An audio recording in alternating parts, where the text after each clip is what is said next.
Hello and welcome to the Hat Trick, presented by the ICC. I'm Charlie Stolitano, joined by Neil Barnett and Rocky Ray Hudson. Today we're going to break down the final day of the Premier League season, and we'll look back at the biggest stories of 2019-2020.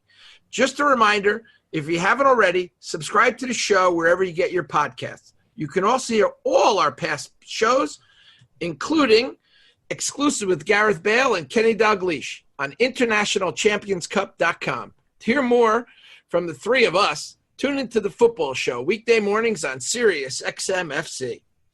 All right, fellas, let's recap the final day of the season. Let's start first with some of the big winners. United and Chelsea get into the Champions League. Who wants to talk? Ray, let's talk about United Leicester, if you can. Leicester finishes 5th, United 3rd. First time that Leicester's fallen out of the top 4, I think, since the beginning of the season. Yeah, Man United coming through when it mattered. Jamie Vardy not able to pad out his lead for the Golden Boot, but it doesn't matter. He still wins it. So well done, Jamie. Well done, Brendan. And well done, Leicester City, for another stellar season. I think not many people would have predicted at the start of the season that they would finish so high. And I'm giving all the credit here to Leicester on the get-go, because this was a big game for them that they really needed to win. But Man United, again, showed their resolve, the resilience, their good fortune as well, it must be said, because remember, Vardy hit the crossbar when it was still 0-0. I think it was still 0-0, Neil. And it was Man United who went on under the cool head, under pressure from the great Portuguese peach, Bruno Fernandes, and Jesse Lingard gets one in the, 96th, 97th minute to make it look a flattering scoreline. And it was close. It was a performance that really rounds it off well for Manchester United and Ole Gunnar Solskjaer, and for one of the greatest football clubs in all world football. I think nobody can deny it. It's great to have Man United back, and it's great to have them rocking and rolling and onwards and upwards. I thought Leicester played well, Ray. I thought they played really well. And 6 starters missing. I talked to the Knight, Sir Alex, before the game, and he's like, we need to get through this game. You would think that with 6 starters missing, Neil, you would think that there would be an easy one for United, but it wasn't. I think they were nervous. There's a lot of players there who aren't Champions League regulars, like Maguire has never played in it. Obviously, Greenwood as a youngster, and they needed this. They needed this. Brandon Williams as a youngster, Wan-Bissaka. I mean, that's a third of the team. So, look, Manchester United won with a penalty. It was a penalty. It was the 14th penalty they've won in the Premier League this season. The Premier League started in 1992, and that is a record. When people say, oh, well, Manchester United always get the penalties because they're Manchester United, I think there is a degree of that. But I'll tell you the other reason they always get the penalties. It's because they got players who run into the penalty area with the ball and take people on. And anybody, my mate Pat Nevin, Chelsea, Everton, Scotland, played for Scotland as a winger well into his 30s. And one of the reasons was he was selected and put on the bench as he got older because he had the ability to dribble into the penalty area. And if Scotland needed a goal, the manager would put him on and say, go on, wee Pat, get us a penalty. And but look, I mean, it's Rashford, sort of like Martial, Greenwood, they take people on in the penalty area. That's right. They get penalties. It's so an absolute essence of the game. So this means more to Manchester United financially than it even means to Chelsea, because Chelsea will earn around £50 million. I mean, obviously, depending on how far you go, if they win it. Are you picking them to win it? Chelsea next season. Yeah.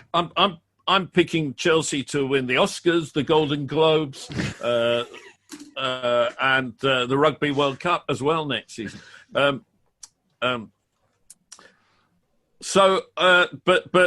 Chelsea will get around £50 million basic for getting into the Champions League. Manchester United, their sponsorship is tied in to whether they get into the Champions League or not. They get higher sponsorship if they do, and they probably get an estimated £20 million extra for getting into the Champions League from their sponsors. So that's worth £70 million to them, that result on Sunday. So absolutely critical. But here, Rookie, this is something I've discussed before we came on with Charlie, and I want to bring it up with you. I think this is the absolute essence of where football is at the moment. A lot of managers now have their way of playing, their methodology, and the players have to fit in with that. And Maurizio Sarri was a great example of that at Empoli and at Juventus. He then went to Chelsea, where he had a different issue, because he had a team of not particularly good players and an absolutely world-class player in Eden Hazard. And rather than his methodology, he had to build his team around this player. He then goes from there to Juventus, and again, he can't implement his methodology because he's got to fit Cristiano Ronaldo into it. And not just Ronaldo, but a number of other near world-class players or world-class players as well. Now, Ole Gunnar Solskjaer goes into Manchester United and he gets criticised for not having a notable way of playing, not having Maurizio Sarri way of playing or a Pochettino way of playing. And he sets up basically a counter-attacking team because he's got the pace of Martial and he's got the pace of Rashford, and he hasn't got really outstanding players to feed them. As it's gone on, he's got Fernandes. Yeah, he's got who's helped Pogba to play. He's found Greenwood, and now he's got a team that isn't just counter-attacking, but it can play possession football and finishing. It can still play counter-attacking. It can play a number of ways, because what he has done, and to get to this, let's not forget, he made the decision to get Sanchez and Lukaku out of the club. They didn't suit him, and he'd rather go with fewer players and a lack of depth than have the players in the club who he didn't want. He has made decisions, and he has found an identity by the end of the season that is, for the most part, a Manchester United identity.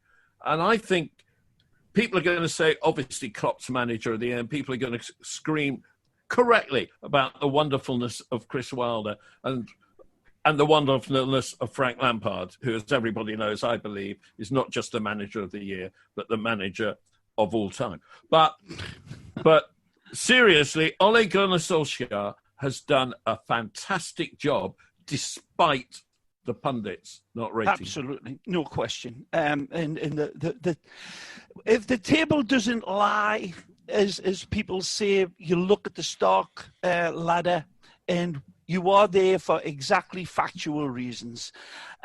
Having said that, it may be pushing it a little bit to think that Man United are absolutely back to challenging Manchester City and Liverpool next season. Having said that, Ollie has done everything that you said, and I think the key word that you hit on, Neil, was identity. That is the key for Man United fans. They're vibrant up front. They're an attacking team from the get-go, and that has been Ollie's go-to this year. He's improved his defence. It'll take time. There's a question mark about the goalkeeper. As revered as David De Gea is in between in the sticks, and I think they'll stay with him. But it's Fernandes who came in and really, at the time of this totally fractured season, Man United, Ollie and Fernandes in particular for me, with the beautiful cameo performances from Greenwood,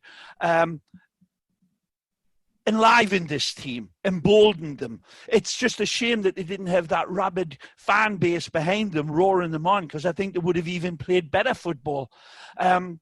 No question about it. The Portuguese man, it's not just his goals, 8 goals and 7 assists. And this is a debut season for a Portuguese player that comes... Debut half a season. From there, from that type of football, and they drop it in, and all the cynics were saying, yeah, he'll not keep up with the pace of the EPL, he'll not keep up the hard tackles. He decorated the pitch every time he was on, and I knew of him before he arrived. I'd seen him play, and he was an eye catcher.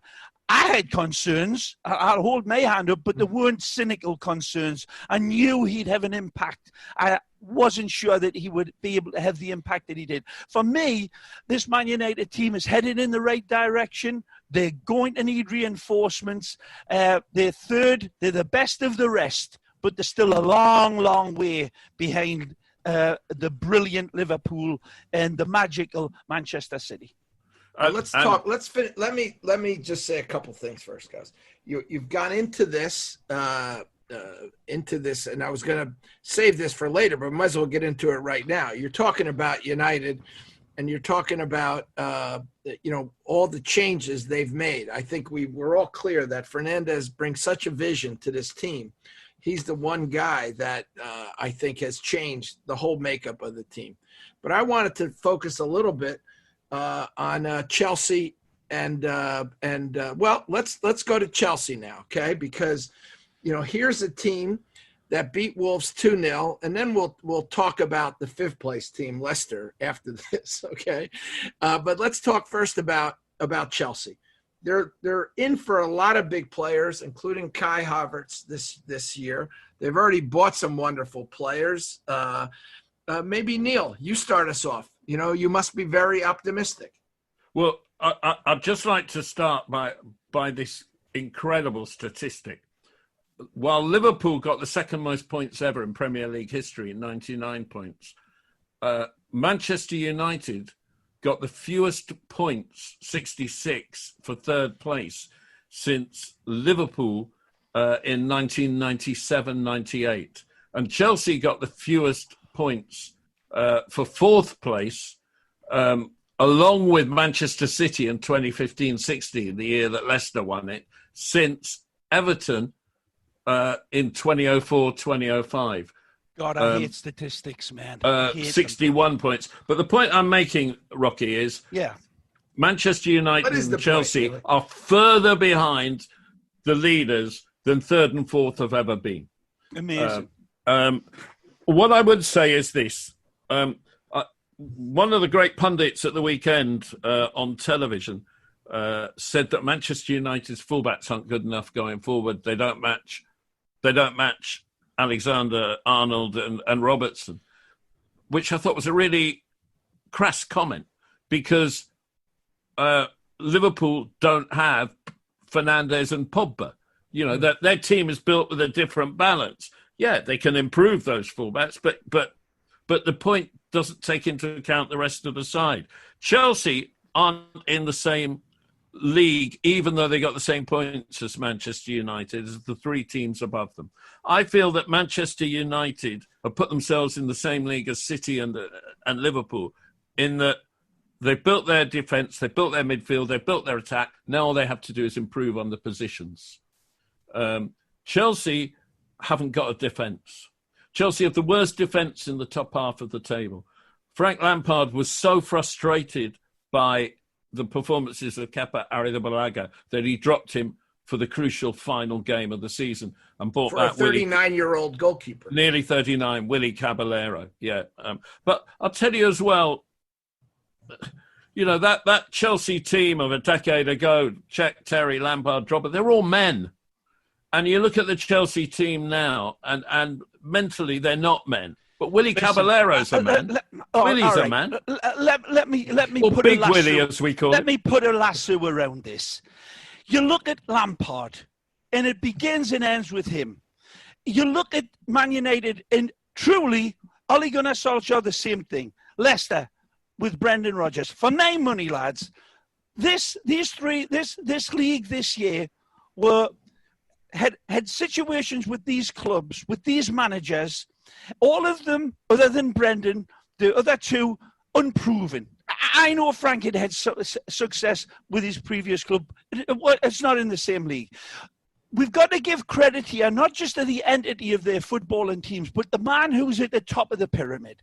And in Frank Lampard, this man has proven himself beyond doubt now. He's taken a set of treacherous waters with some dodgy defending that they've still got to improve upon. They've went with the attack, which Chelsea, and I love them for, the entertainers. And this is, by the way, losing their best player and one of the world's greatest footballers in Eden Hazard in the summer. And they couldn't sign a replacement. Now, you put all of that on what Chelsea did this year to finish where they did has been absolutely bloody marvellous. And it's the same thing that I direct towards Ole Gunnar Solskjaer. I'm not getting into the statistics, and I ain't going to be dissecting it forensically about why the defence didn't work out and why certain players sparkled in certain games and didn't. And it's football. But at the end of it, lads, for me, these three managers deserve medals the size of frying pans for solving so many problems on the run in new environments with new suits all around them under pressure. They deserve full credit. And I think Chelsea, as much as any of them, deserve even more recognition for what they've done. Defensively, they've been poor, Neil. They're going to have to sort that out, no question. Man United's had lapses as well. Leicester's a different set of circumstances. But I just want to give full credit to them, lads. The manager's Charlie, magnificent. I want to get into Leicester, but before we go there, the two managers. Let's go to the two managers, Ole and Frank Lampard. You know, I want to just make one point first. Sarri is the type of manager that always was successful when he had a small team. And whether it was Empoli and whether it was Napoli, he played the same players all the time. You know, Ray, you were a manager. Being a manager, it must be very, very different when you have a team with a very limited squad and then you have a team with superstars. Give us your insight into that if you can. The juggling of it never stops. And when you're raising it to the levels that these players, these ex-players, these managers who come on to them and to the management, they bring with them that wealth of knowledge as players. It's no surprise that these players, Guardiola throw in there as well, that they identify with what they've been in the trenches, and it doesn't always work out. And that's the brilliance of them when they can produce those menus of taking from their past as players, taking of their past. Who do you like better, Ray? I mean, there's none better. I can't are they both gonna? Have they both done a good job, and are they both going to make it? Of course, they've been brilliant, Charlie. Look at where they've taken their teams. But, you know, this is what pisses me off, that these men don't get the credit they deserve. It's always, but he should have done this. He should have done that. Look at the statistics. Look at this. He should have been able to address. You can't build Rome overnight. You just kind do it in the strides of advances that these men have made with their teams. Listen, the top six of them have all produced wonders in their own way.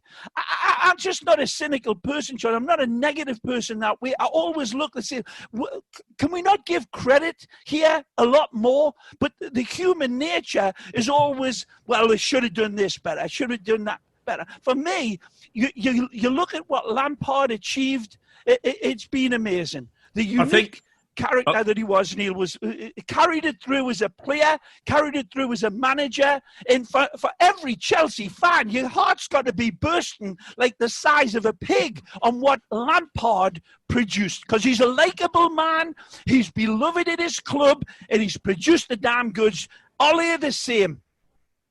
What Lampard had to deal with was a goalkeeper who wasn't good enough, right? 4 centre-backs in Zuma, Rudiger, Christensen and Tomori, who really you couldn't find a pair between them to play in a back four, to play as a central pairing. So he had to switch between a back four and a back three because they just didn't have the strength or the form or the finesse to do it. But the Zuma and Rudiger, especially Tomori as well, to a certain extent, aren't good footballers with the ball. So he was constantly switching, trying to find the best form between the pairing and the shape.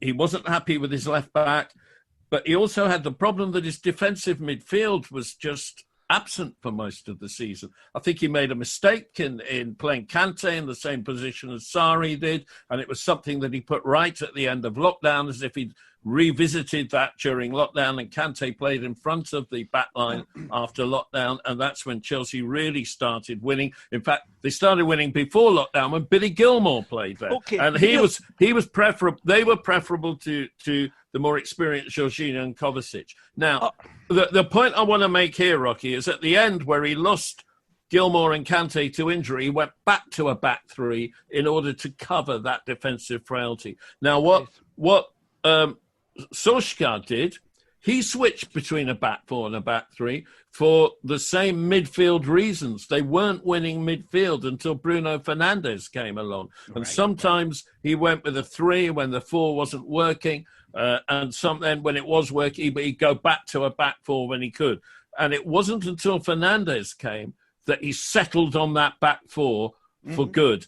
And interestingly, when he rested a couple of midfielders for the FA Cup semi-final and went back to a back three, it didn't work because he still hasn't got the depth in the squad, really, to make it work.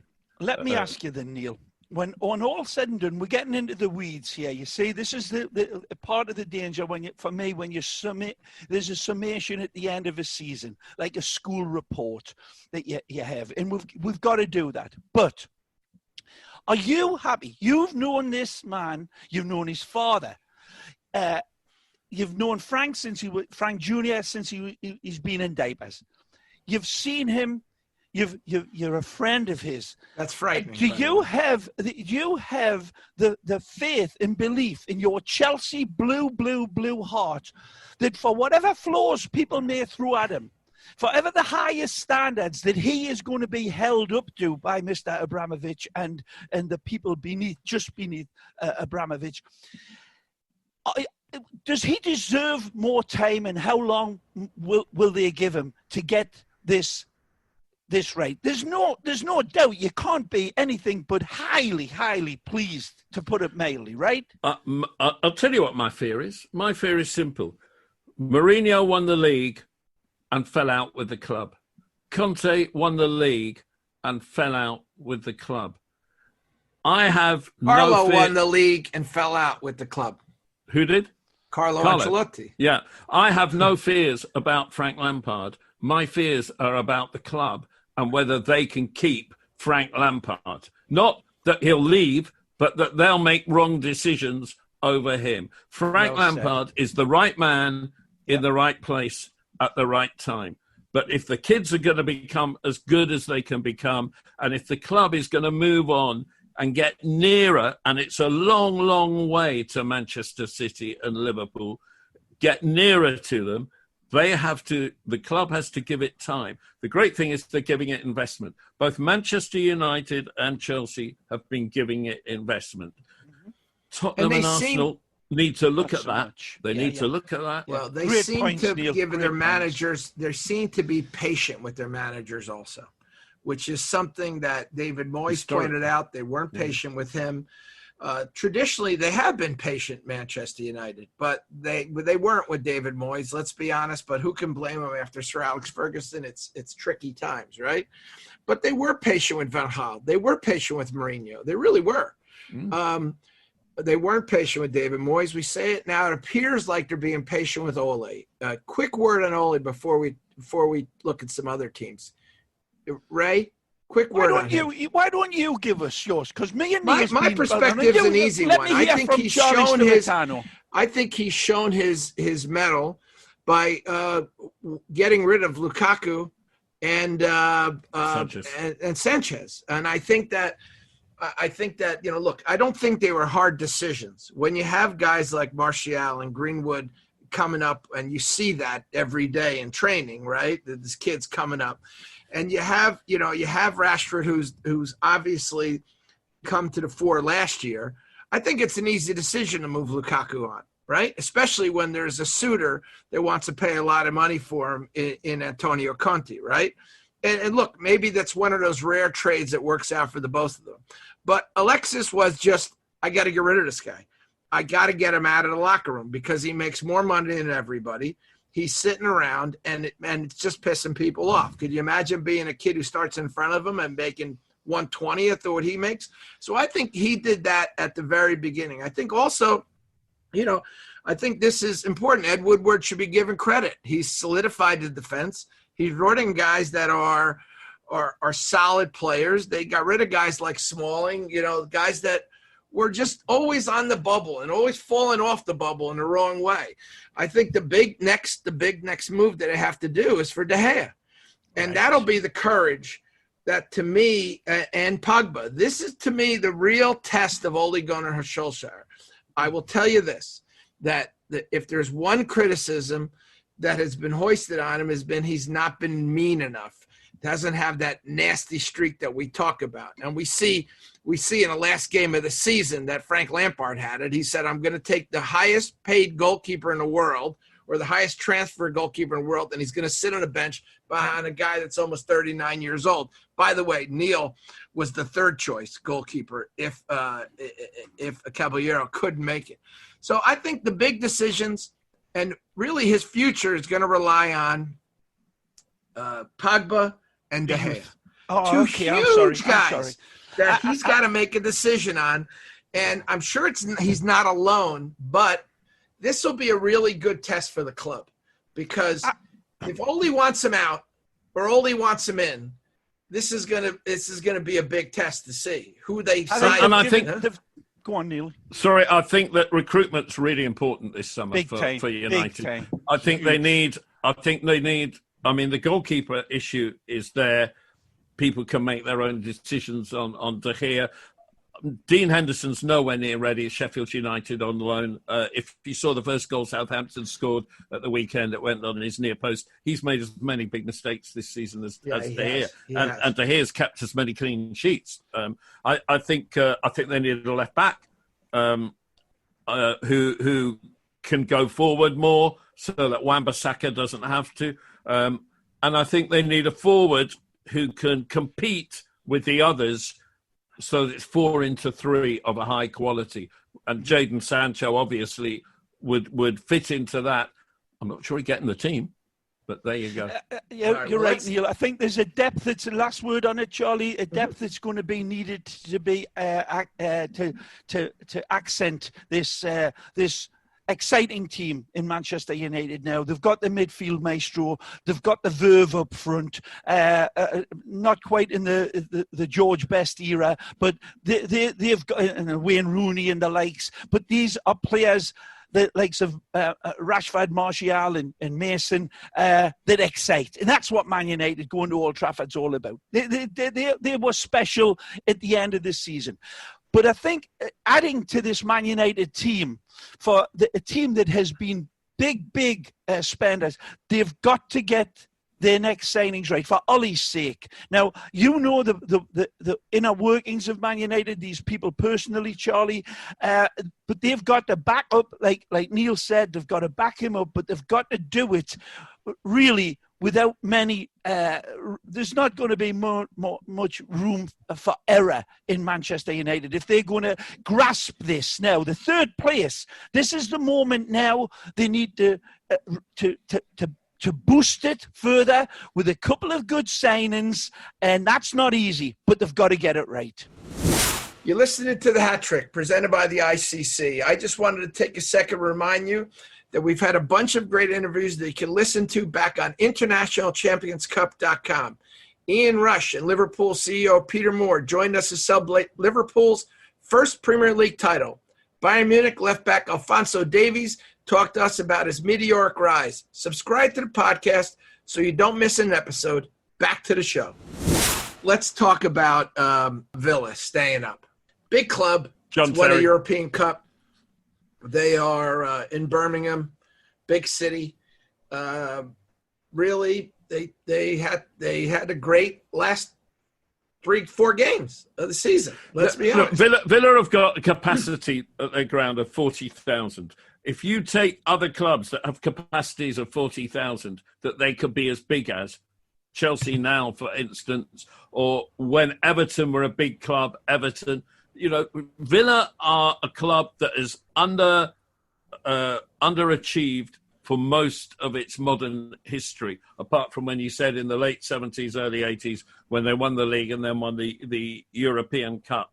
Birmingham is the second, it's known as the second city in England behind London. It should have a football team to compare with the Liverpool, Everton, Manchester United and City, with Chelsea, Tottenham, Arsenal, and it doesn't. And I don't know why. I do not know why, because the city deserves it. And if you go to Villa's ground, and like me, Charlie, you've probably been to most of the Premier League grounds when they're empty as well as when they're full. Right. If you go to Villa's ground, it is actually the Premier League's most beautiful ground empty. Right. It's got the old-fashioned, the traditional, the roots of that wonderful club together with the more modern, absolutely perfectly in balance. You feel as though you are at a great club, and yet they've not been a great club for a number of years. And the last time they were doing well, unfortunately, they got bought out by an American who ran them down when Martin O'Neill was the manager. And they've never recovered. And they had some years where there was no investment. And it seems like Aston Villa has always been under that diagnosis, Neil. Yeah. You're dead right. They always have to turn themselves inside out and look at themselves again, because everything you said right about them being Randy Lerner great, it was, wasn't it? Randy Lerner, great nightmare. The club itself, the tradition, European champions, on and on, but they've never been able to catch fire and stoke that fire in the way that they could have caught the tide to catch up with the real iconic recognized footballing clubs and institutions that are in England. And you just named them, all the big boys, the Manchester Cities, the Tottenham Hotspurs, the Liverpools, on and on. They've never done that, and this year is a typical example of they'll have to do it again, because in the early start of the season, I don't know when it was, maybe around end of October, start of November, Aston Villa were doing all right. They were doing well, and then it's all come undone. And then at the end, they've caught the wave and they're back on safe ground now. But they're going to have to really look inwards on themselves, because that'll not do it. They could arguably lose one or two of their key players as well, and that's going to have to be taken into consideration. But they struggled at the end, and they just hung on. And this is a wonderful other part of football, that we look at the top and how is the top going to get better. All the clubs that we've been talking about already, the champions, the great Liverpool, the dangerous Manchester City, the improving Man United, always surprising Leicester City. And then the teams below them are all going to be looking to enhance. Where does Aston Villa go in terms of putting their club right? A lot of work that needs to be done at Aston Villa. I'm afraid, hang on a second. I'm afraid it comes down to spending money wisely, because at the end of the day, they're going to have 100 million, 170 million, whatever they spent last year. They'll do it again, and they have to do it right. And they did it wrong last year. I agree completely, Neil. And look, it wasn't the very end of the season. The very end of the season saved them. They in 4 games they got 8 points. Dean Smith made the point at the end, which I thought was persuasive, that the players who hadn't done it for a lot of the year were new to the Premier League and had started to learn how to play in the Premier League, and that they'll be better next season. It's a good argument. It sounds a good argument. No, it does. It does, and let's hope for their sake, let's hope he's right. Look, but their best players, Charlie, Tyrone Mings in particular, and obviously the captain, Jack Grealish, John McGinn, who had an awful injury. That, by the way, was when their real problems began, because he was their best player up to his injury, John McGinn. And Douglas Luiz, who they signed from Manchester City, who played the number 6 role. they were all so erratic, and when they were bad, they just weren't good enough. Yeah. And you can't be that in the Premier League. That's right. No, you can't. Look, and I want to look. Norwich, not good enough. Out early. Oh.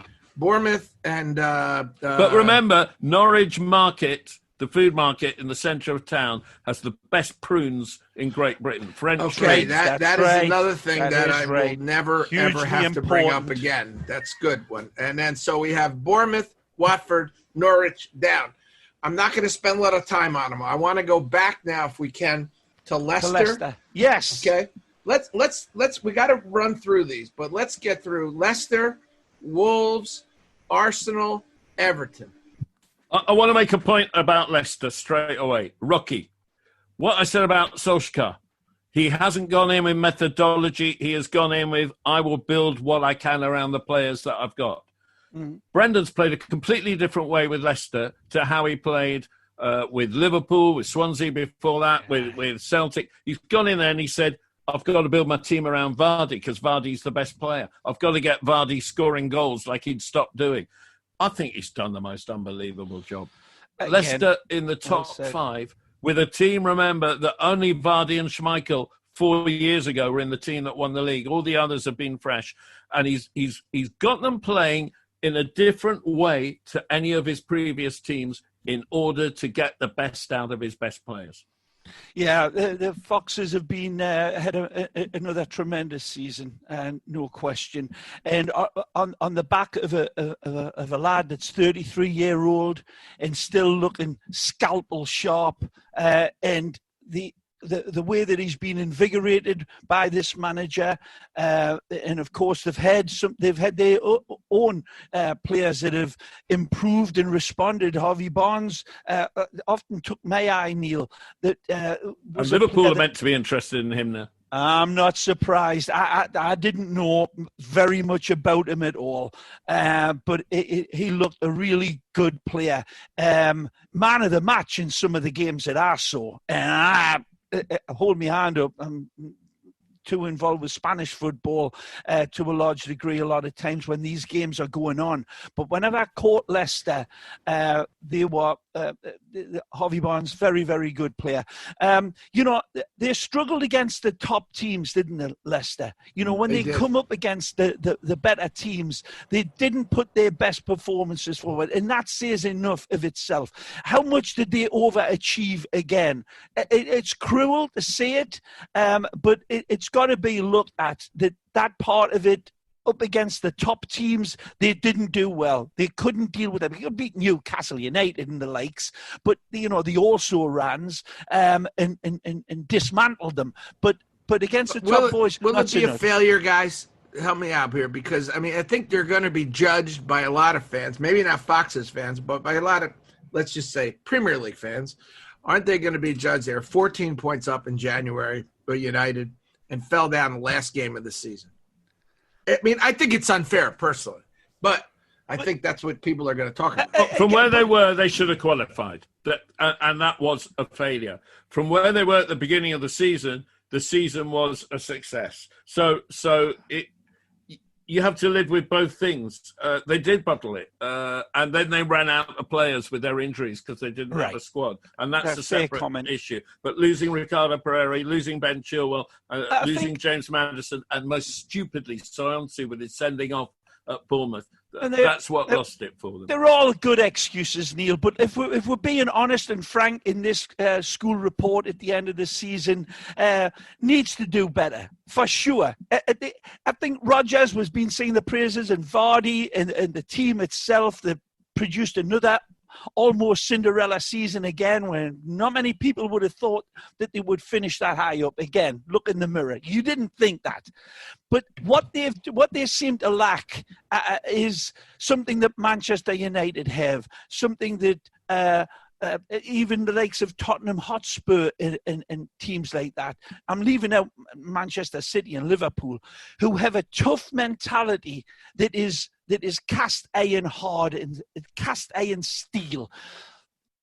I don't see that in Leicester. That's the one thing I think that they need to get a different mindset. And it shows when they play against the big boys. Against the lesser teams and the lesser lights, they can do that. There's something that I think Brendan has got to import, and it's not going to be easy to bring that steel and that tough mental attitude that I think, under the harshest light of investigation, Leicester lack. And being so stupid as to get himself sent off against Bournemouth, Johnny Evans did the same thing against Manchester United. You can't stand that guy. I get it. And misses the first 3 games of next season. I get it. It was stupid, you got it. And we'll talk about that next year. Okay? Jesus. All right, let's go on to Spurs. My favorite manager, Jose Mourinho. The grumpy cat, as the sourpuss cat, as Ray calls him. But I like him now as well, Charlie. I've but Ray, all season. Just so we're clear, Neil got 2 cats. 2 cats. And I said, let me guess, you named them Charlie and Ray. He said no, he didn't. Look, they finished cats. So they finished 6th. They finished 6th in the clinch Europa League spot. Tamori. Yeah, I know you did. I think it was anti-Italian. No, a black cat's lucky. A black cat's lucky or unlucky? Lucky. They are lucky. Oh, well, you should call one of them Charlie. There's Charlie Silicano. He's the luckiest man in the world. Yeah, you are, Charlie. You are. I am with my wife and kids, yes. That's right. Damn right. Okay. Now, anyway, back to sourpuss. Tottenham had the 4th best record in the Premier League from the time Mourinho took over to the end of the season. So they had a Champions League qualifying record. The most important thing for me is that in qualifying for the Europa League, they got stick for the celebration that Mourinho had with his staff because they managed to get into the Europa League. If we're going to have celebration taking out of the game by pundits who think they're too good to celebrate, then we really are on a loser. That's done, right. Tottenham, for celebrating what you've achieved. You did the right thing. And well done, Aston Villa, who Roy Keane slagged off for celebrating survival. You did the right thing. Friggin' hell, who would you rather spend a night out with? Roy Keane being friggin' miserable or the Aston Villa squad? I'll tell you I'll have a better night out with Jack Grealish and Dean Smith than I will with Roy Keane. I can tell you, I went out one night with Roy Keane and Clive Owen after a Classico, Ray. I stayed out until the wee hours of the morning. And I was telling everyone that would listen that I'm more famous than Clive Owen. I wasn't, obviously. But Clive and I had a little too much to drink. And to be fair, Roy hung with us all night and drank water all night long. And he was very grumpy. Most of the evening, he was extraordinarily grumpy. And it was unbelievable because he was grumpy and we were just laughing. Clive and I were just laughing, thinking it was wonderful that he was grumpy, but he wasn't drinking. So, all right. To be fair, let's move on. Wait a minute. What we're moving on from? We haven't even talked about the sourpuss. All right, talk about the sourpuss. I want to give listen, because I want to wave the sourpuss's flag. Because when he was taken on as a manager, I heard Rodney Marsh berating him, and I even heard our wonderful Tommy Smith saying, not the right position. At that time, I predicted they will be in Europe under Mourinho. Now, okay, they didn't quite get there in the big Champions League, but anybody, when he was assigned, how many people would have thought they'll finish 6th? I don't think there would have been many. I don't know exactly where they were, Neil, when Mourinho got appointed. They were 14th. Look at that. Say it again. 14th to 6th. 14th place. 14th place, Charlie. And they when he came in for Pochettino, and the love that Pochettino had with the fan base and with the club, and that was a big pair of boots that he had to fill in. He steps in the Mourinho way, and Tottenham were absolutely wonderful in the end. Now, It's not what they expected at the end. I think they could have done better, and I think they will do better. But the performances have definitely needed work on it. Now he's got the time. He's got his reputation burnished again because he's done it again. And you may not like him. You may think he's the grumpiest man in the history of the game, but he's a wonderful, wonderful coach, and he knows the game inside out. And he One quick knows question. his players. Fantastic. One quick question. Harry Kane looks as though he's got ankles that might not last. Every season now he's out for a lengthy period with a bad ankle. I thought he looks as though he was finished. He turned from being a beast into a poacher, penalty area poacher. Jose's got him back being a beast. He is definitely a beast again. He looks a top player.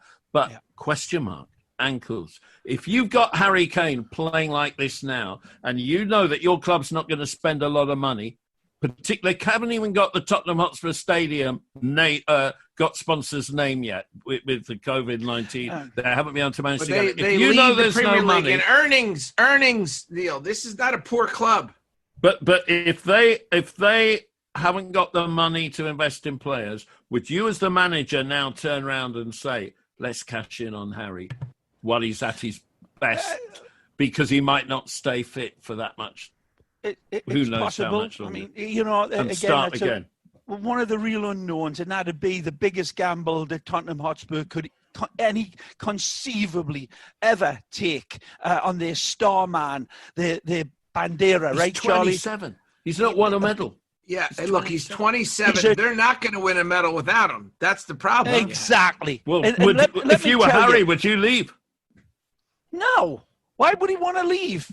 I mean, he's they're under a manager. They're improving. There was only, since he replaced Pochettino, only Spurs have got more points than Liverpool, Man City, and Man United, other than them three. Nobody got more points. And that's what Mourinho does. And when you look at how these were players that he inherited, can I just say, I'm making a big statement that this man performed just like Ollie, Brendan and Frank did, performed bloody wonders. Now, it wasn't the most scintillating. Give him time. He'll get it right. The performances definitely need to be burnished and brought on. But he got his groove back for me, Mourinho. And I think once he gets better players in, which he will, I hope, that'll be the test. Then there can be no question. But the ownership of Tottenham Hotspur have got to give this man enough rope. They've got to give him enough rope, because what he did in the short time that he's been there, taking over Pochettino, for me, matches up against anything that Ole, Brendan and Frank did in a different way. Ray, I agree with you 100%. Let's move on to the other Portuguese manager at Spurs. At Wolves. Nuno Espirito Santo. The Holy Spirit. I mean, you can't do better than that. All he needs is Moses, Muhammad, and Jesus up front, and he'll be like the man. Let's go through Wolves. I mean, they played really well, but like Sarri, he plays the same guys all the time. These are guys that are all players of George Mendes. From Nuno Espirito Santo to Matinho to Jimenez, you name it, they're all George Mendes's guys. Maybe he's convinced. Maybe George is going to convince these guys to stay another year. Add another one or two of these guys with him. Can they push for top four? Every year they've gotten better and better. Well, they're seventh for the second season running. They've got more points though. The last league game was their 57th game of the season, and they've still got the rest of the Europa League to play, and hopefully a lot of it. I've been banging on about them. They could win at Europa League. I've said it for longer. People were saying they haven't got the squad, they haven't got the drive. What does it matter? I said, you watch in every flipping game that Wolverhampton Wanderers went on our show on Sirius XM FC. I kept on waving the Wolves flag because of the manner in their football as well. And they could definitely get to the Europa League final, and it could very possibly win it. Against Pete's Inter. That'll be hard. That'll be well, because they're going to play. They could game. face United in the semifinal if they get Right. there. Let's see what happens. These are one games, and you bring up a good point. But winning the Europa Cup gets them into the Champions League. Charlie, he's only got less than a year on his contract now, Nuno. You were talking about getting George Mendes to get his players to stay with the club. Is he going to be able to convince Nuno? Because there's some big jobs starting to open up all around the continent of Europe. And, his family still lives in Portugal. So do you think Wolves are going to be able to sort out a new deal for him? Yeah, I think so, because the company that owns Wolves bought it for 40 million euros, owns 15% of Gestifoot, which is George Mendes' company. What's it called? I'm sorry, Gestifoot. It's called Gestifoot. Gestifoot is George Mendes' company, and the reality is that since the Chinese company that bought George Mendes' part of George Mendes' company and bought Wolves, since they bought it, it's increased tenfold the value. George is more than friendly with them. His future, it's all sort of tied together. All legal, okay, but it's all, one helps the other helps the other. And there's no chance that George Mendes is going to do anything that's going to hurt Wolves. Like, start saying, I don't want the manager to stay here. Okay. The managers. So it's all chain link. They're all chain linked together. Okay. And that's something you need to, that people need to understand. All right. That's why this is basically their club. It's George Mendes' club. They've gone with him. He's gone with them. That's it. I think the problem for Wolves is we all know who their top-class forwards are. Raul Jimenez, Diogo Jota, Adama Traore, but they don't score. Even Ruben Neves coming forward from midfield, but they don't score enough goals. They don't score anywhere near enough goals. Matt Doherty gets his share of goals from right wing back. They don't score enough goals. And at the back, I think their strength is their organisation. I think Rui Patricio is a terrific goalkeeper, but they've got some real weaknesses defensively at the back, and they've let in critical goals at critical times. So I think that Wolves are better than the sum of their parts in defence, and not quite as good as the sum of their parts in attack, and that needs to be sorted out. All right, let's switch gears now, and let's go over to Arsenal. This is a team. Let's first start with the manager. I'll start off.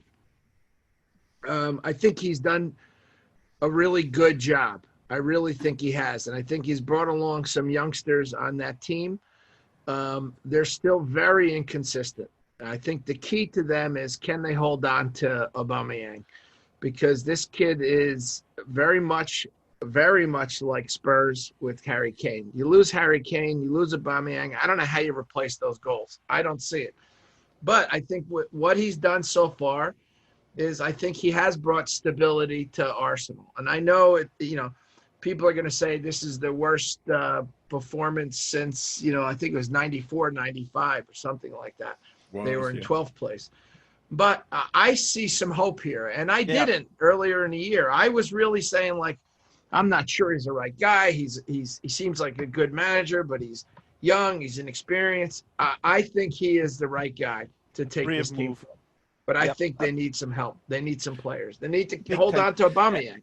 And they need to get rid of some players as well. Let's not forget Mesut Ozil. He's on nearly, I don't know what it is, £320,000 a week. It's like Neil in his podcast. It really is. He's like, Neil is the Ozil of the hat trick. But he's overpaid. He keeps interrupting us, and he's like, I don't know. He has some talent, no question about it, but he's got to fit in. The Arteta appointment, as I thought at the time, again, was a real calculated gamble based on the belief that learning at the knee of Pep Guardiola for as long as he did, the fine player that he was, his heritage with the club. But there seems to be a real nice forward-looking motion about Arsenal. but there's a lot of work that's got to be done, and we all know the different faults behind the scenes in that football club. You just the defence is certainly going to have to be improved vastly, and as you said, Charlie, Aubameyang, the leader, the top goal scorer, the captain, and his own ability to bind the team together has got to be nailed down, because there's a lot of big clubs in the world looking at Aubameyang. And I think another sense of optimism for Arsenal and the fans is a player who I've known for a while in Dani Ceballos. Are they going to be able to keep on getting the best out of him after the injuries that he did have? But good footballer, Neil. Yeah, I think Arsenal are in a lot of trouble. I think what they have done this year, they've done two things really well. They've brought through some really good youngsters, of whom Saka seems to be the best. I like Nketiah. Unfortunately, they've lost. Oh goodness, the name's gone. The guy who got injured, the left winger they bought at the beginning of the season. Martinelli. Yeah, I think he looks a really good player. But the big signing, Pepe, hasn't come through yet. The defenders. I mean, Kieran Tierney looks as though people have said that he'll be a world-class left-back. He does look as though he could be a world-class left-back. He at the end of the season has come on really, really strongly. So they've got that, and Aubameyang is clearly a world-class player. But they've just got so many gaps. Now, Liverpool in 2 transfer windows with Van Dijk and Alisson sorted out their defence. But of course, it had taken years before that to get to the level where 2 players could sort it out. Manchester United in 1 transfer window with Wan-Bissaka and Maguire have given themselves a defence on which they can build their team. Arsenal have got to go out this summer and build a defence on which they can build their team. That means probably 3 signings. It probably could mean a goalkeeper and 2 centre-backs. Although the kid who's come in and goal has done well, huh? Yeah, Martinez, he has done well. You've been bringing up some statistics on a real consistent basis here today, which is a little bit unlike you, because you're not a huge statistics man. Yes, he is. I don't think he is. How long have you known the guy? I don't think he is a statistics Bible puncher, the likes of Phil Sheehan. No, but I do believe there's safety in numbers. Exactly, but that may be the case. But let me give you a statistic here that is astonishing when you're talking about the Arsenal. Watford had more shots on goal than Arsenal. Now, I know it's true. That is absolutely staggering. And when you bring it to light like that, then I'm all for statistics, because that part of it, especially when you've got a defence like theirs as well going the other way, then it just shows you how much of an improvement Arteta is going to have to influence on his team, not just his coaching ability, but in order to get more attack around one of the best strikers in world football in Aubameyang, but he's got to sort out that defence as well. So, like you say, they've got trouble. They've got a good coach leading them, but they've got a hell of a lot of work to do from the hierarchy as well. All right, before we get to Liverpool and Man City, briefly, yes. Everton. We have my friend Carlo Ancelotti, who is the manager, one of the great managers really in the game, I think. He's won it all everywhere. He's done amazing stuff. Now he's at Everton. This club hasn't been amazing for, probably in his lifetime. Yeah, well, I mean, the 1980s they were pretty amazing. I'm sorry, but when Lucas Digne is your best player, that pretty much sums it up. I saw a lot of Digne in Spain. For me, he was a good player. Played in Italy too. He's played in Italy too. He's been all over the place. he's a good player. He's a good player, but where a lot of people would think that he would probably be Everton's player of the season, they've got to do a lot better. A lot better. Yeah, in a big way. Carlos got his work cut out. I'm sorry, but I look at Everton. Jordan Pickford, for me, isn't the top half of the table goalkeeper. Sidibe at right back on loan from Monaco. Another Monaco player who's not done it after leaving the club. A year's loan and he's leaving. Michael Keane, they signed central defence from Burnley. I mean, he's no Burnley are better than Everton this season. And I think Burnley are better than Tarkowski, who's replaced him, is a better player than he is. Yerry Mina, the Colombian centre-back, hasn't done it. You just go through the whole team. Theo Walcott's been a disappointment. Fabian Delph. Iwobi's done not badly since going there, but Morgan Schneiderlin, you expect he's never done it with a bigger club, and you just go on and on with Everton. And up front, Richarlison. I mean, he's in the Brazil first choice 11 now. Yes, Charlie, you're right. You're right. He's a really good, decent player on his day, as they say, but not anywhere near the personality. He's young too, isn't he? Though, isn't he? Young? Yeah, 21, 22. And Calvert-Lewin's is all right, and Moise Keane's gone there, and they're all not done it. Too many like that. Too many. They need to go out and buy a couple of really good players. I think it's an enormous job to do. I think there's so much to do there. And, I'm sure they're going to be patient with Carlo, but there is so much to do there. I think. And the other thing, Rocky, the other thing, just to really make you angry, if I were to disagree with you, I think Lucas Digne has done well, by the way. I know you're a fan. But I'm going to really make you angry now, because the other guy who's done well, and he was their equal player this season. Oh, no. No. Say it. It's Gomes. Oh, Gomes. God. No, there you go. That sums it up. You want to square the circle of Everton? Andre Gomes is looking a good player in that team. Oh, my Lord. You're listening to the Hat Trick Podcast, brought to you by the ICC, where Neil Barnett, Ray Hudson, and myself, Charlie Stolitano, speak to the biggest names and newsmakers in international soccer. A new episode drops every Tuesday and Thursday. Go to internationalchampionscup.com for the latest podcast. Let's take a few minutes here to talk about the two giants, really, in the Premier League this year.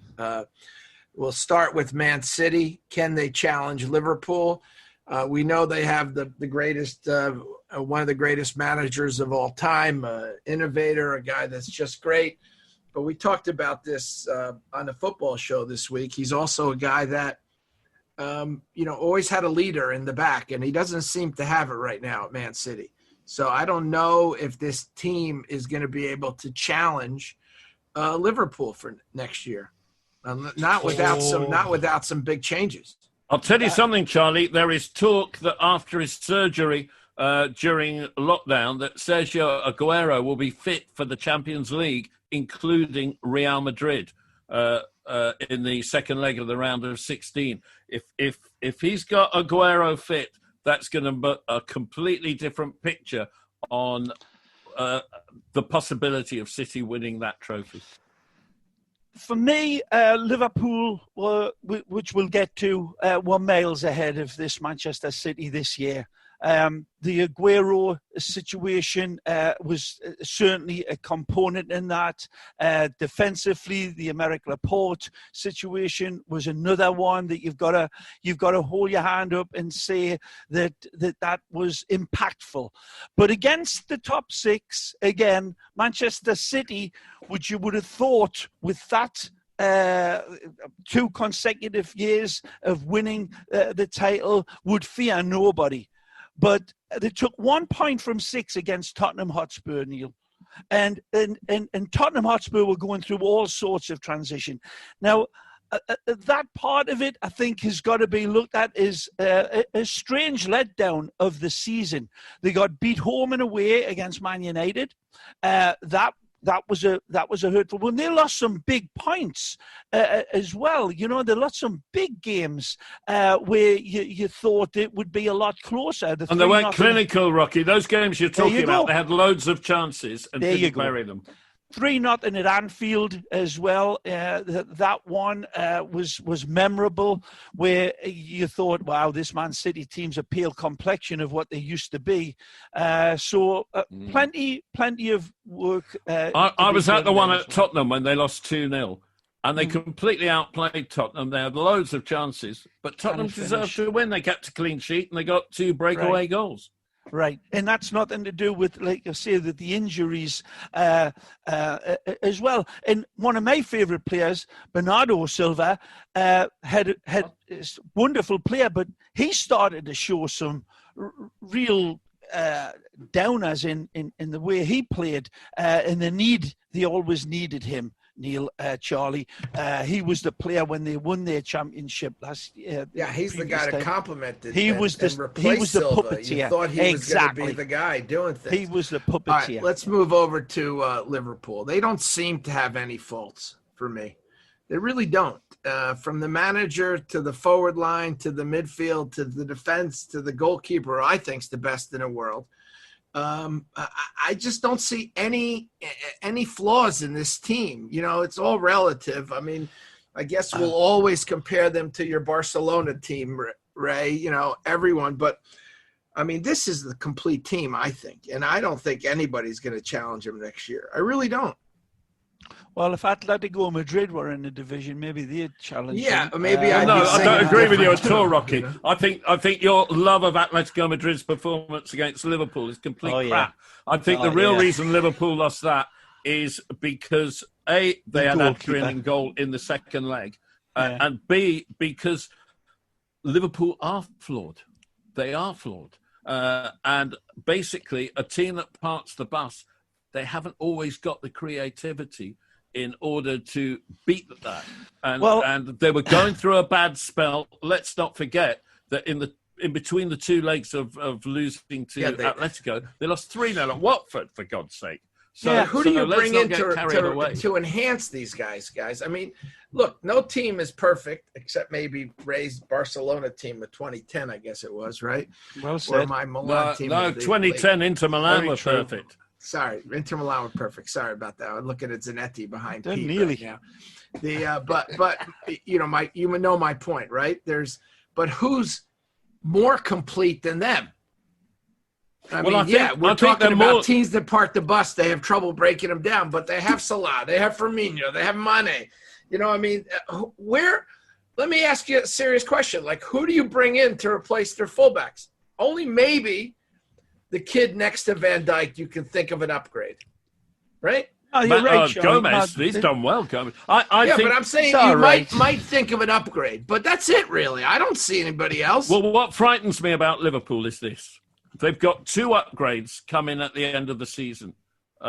Because in the last couple of games, Salif Keita began to look like the Salif Keita that they bought from RB Leipzig and not the guys being at Liverpool. Naby Keita, Salif Keita. He really has looked the part, Naby Keita. And the guy who has taken a year of playing to come back from a year of injury, Alex Oxlade-Chamberlain, to get back to his old self. He scores goals and he makes goals. So now you've got Keita, Oxlade-Chamberlain and Wijnaldum who score goals and make goals in the midfield to add to Milner and whoever else they play in midfield. And I'm leaving to last the guy who, for me, has been arguably the breakthrough player, if you're going to have a breakthrough player, of 2019-20. Obviously, Bruno Fernandes has come in and been a breakthrough player from January. But Fabinho, over the season, has been an absolute colossus. An absolute colossus. Been a monster for Liverpool. And if they get offensive players either side of him, then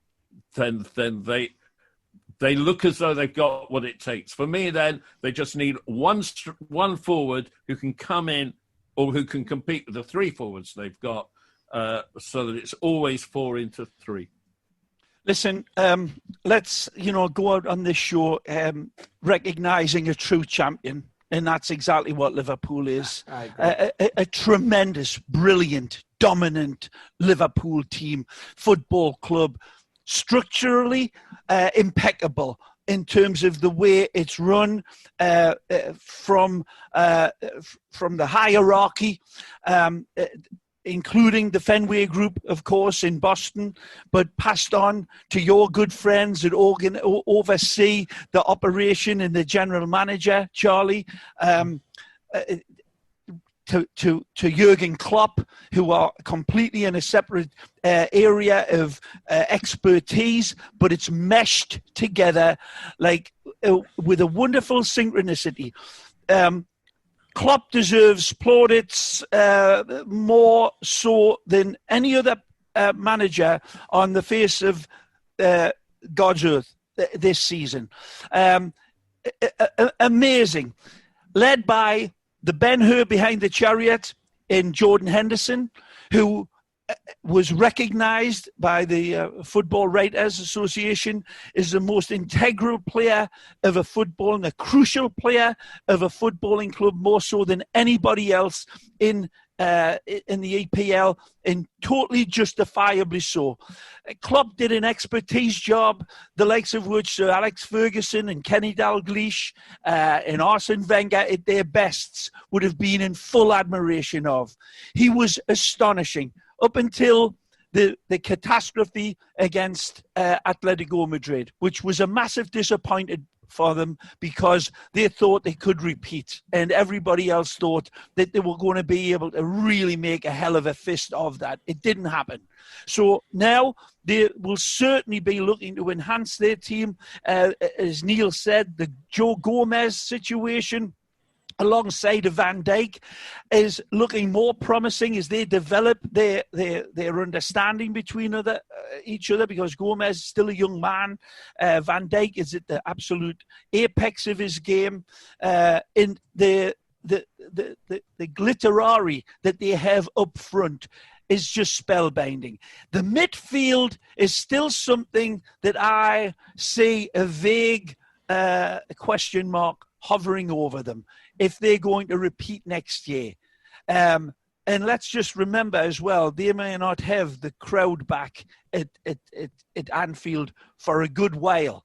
How much is that going to affect Liverpool? I'm just throwing up question marks as to say, where would that have an impact on them? It could possibly, because nobody feeds off their football club the way Liverpool does at Anfield. I mean, truly. A lot of other clubs are come close, but there's nothing like that place. Missing that crowd may throw up that question mark, but I wouldn't bet against it. I wouldn't bet against it either. Real quickly, let's go through now the goal scorer. Jamie Vardy won the goal scoring boot. Golden boot, yeah. I'm sorry, kid? Golden boot. Absolutely magnificent.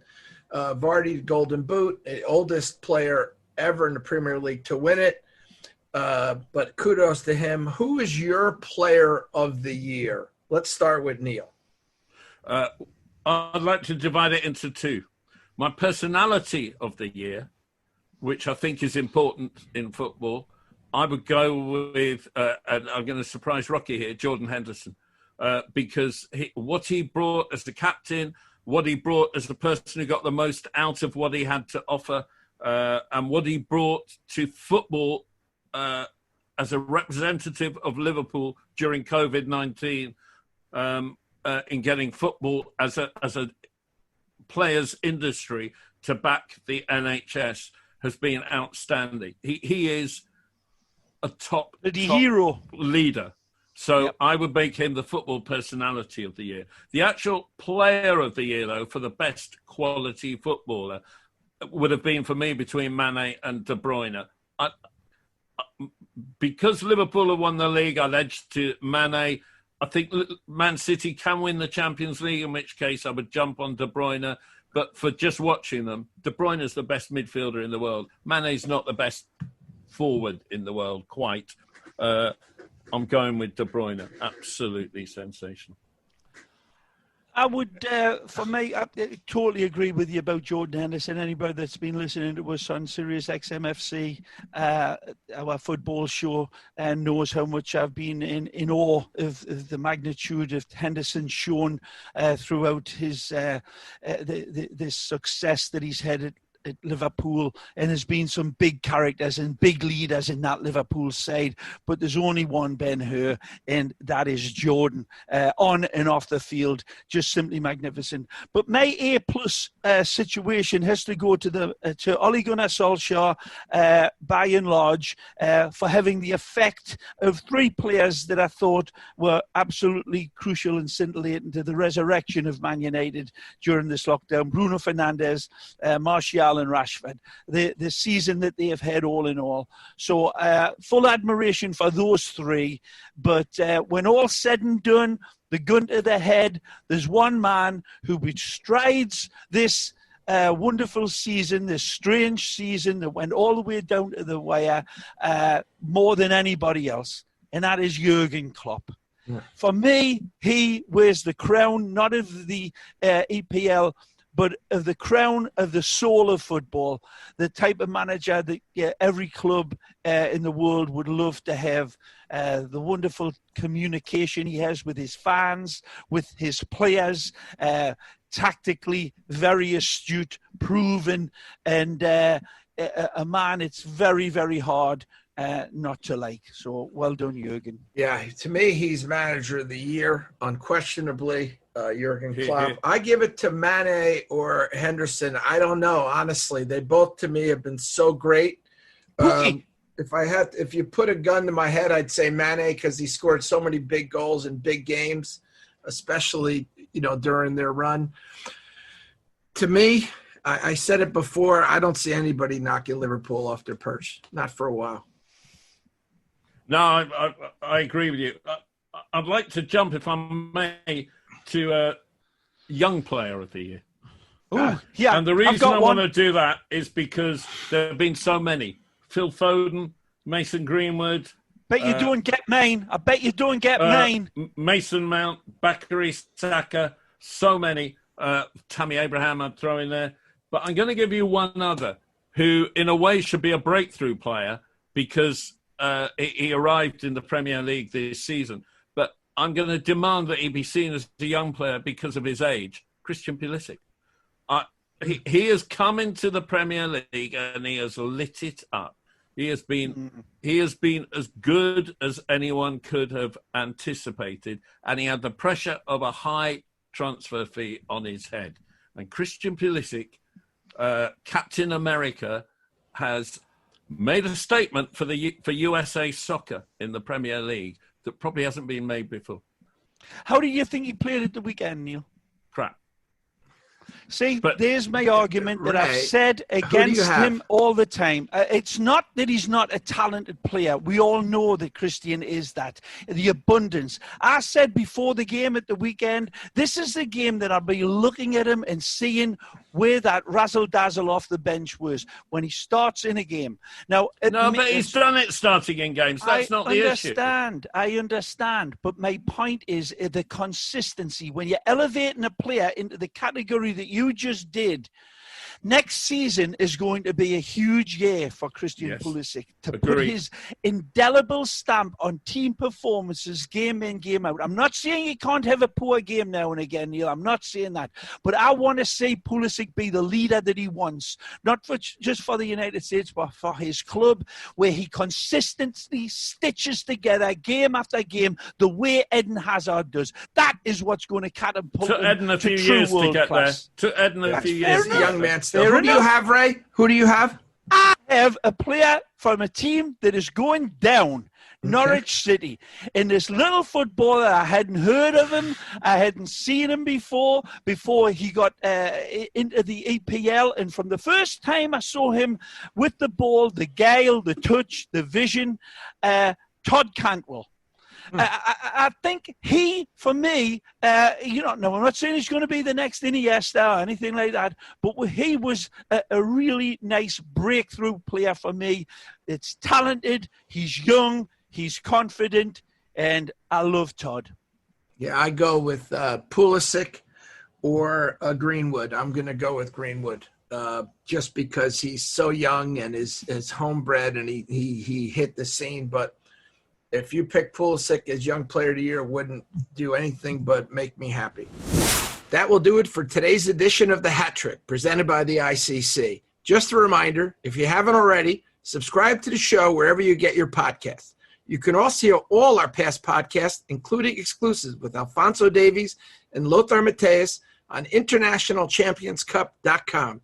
To hear more from the three of us, tune into the football show weekday mornings on Sirius XMFC.